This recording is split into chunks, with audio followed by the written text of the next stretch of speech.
Number आमदार चेतन तुपे यांच्या पत्नी आहेत सोनलताई. ताई, कसं वाटतंय? एकतर खूप लांबचा मतदारसंघ आहे, आज सिटीत आलेले आहात, सगळ्या जमलेल्या आहात, कसं वाटतं? काही नाही, माझे जुने दिवस परत आठवतात ते, कारण की कॉलेज BMCC असायचं आणि सो इथं येऊन आज नवीन मैत्रिणी भेटलेत सगळे, नवीन विचार, सगळ्यांची भेट होणं आणि त्यांचे विचार जे आपण ऐकतोय छान वाटतंय.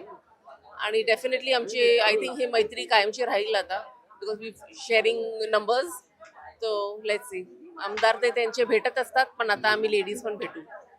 बरं, जसं मी ताईंना विचारलं तसंच की आमदार साहेब किती काम करतात हे सगळ्यांना दिसतं, पण मागे त्यांच्या पत्नींची किती धडपड असते की त्यांचं सगळं मॅनेज करून देणं, सकाळी लवकर उठण्यापासून ते रात्री उशिरा घरी आल्यावरती त्यांना गरम गरम जेवण सर्व करण्यापर्यंत इतकी सगळी धावपळ असते. कसं असतं आमदाराच्या पत्नीचं आयुष्य? छानच वाटतं ऍक्च्युली. कुठलीही पत्नी असेल तर ती तिच्या हस्बंडसाठी नक्कीच सगळंच करत असते. सो इथे पण जरी ते आमदार आहे तरी आम्ही ॲज अ नॉर्मल वाईफ आम्ही त्यांच्यासाठी नक्कीच सगळंच करत असतो आणि ते पण खुशी खुशीनी, बिकॉज ते त्यांच्या अख्खं समाजासाठी राबत असतात, तसं आम्ही त्यांच्यासाठी राबतो. पण या सगळ्याच्या नंतर तुमचे चिरंजीव सुद्धा आता राजकारणात आलेले आहेत, त्यामुळे राजकीय पुरुष मंडळींना सांभाळणं काही अवघड वाटतं थोडंसं? नाही, घरचे संस्कार जे सगळे आहे ते सगळे खूप होमली आहे.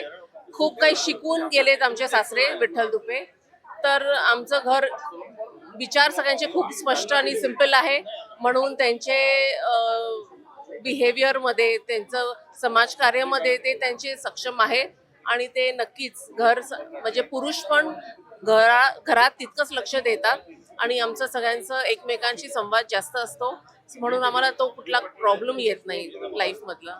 उद्या महिला दिनाचं काही सेलिब्रेशन वगैरे असं काही होणार आहे का? होत असतं? नाही, कारण की एव्हरीडे महिला दिवस रोज असतो आमचा, बिकॉज प्रत्येक घरात आम्हाला विचारल्याशिवाय पुरुष लोक काही करतच नाही.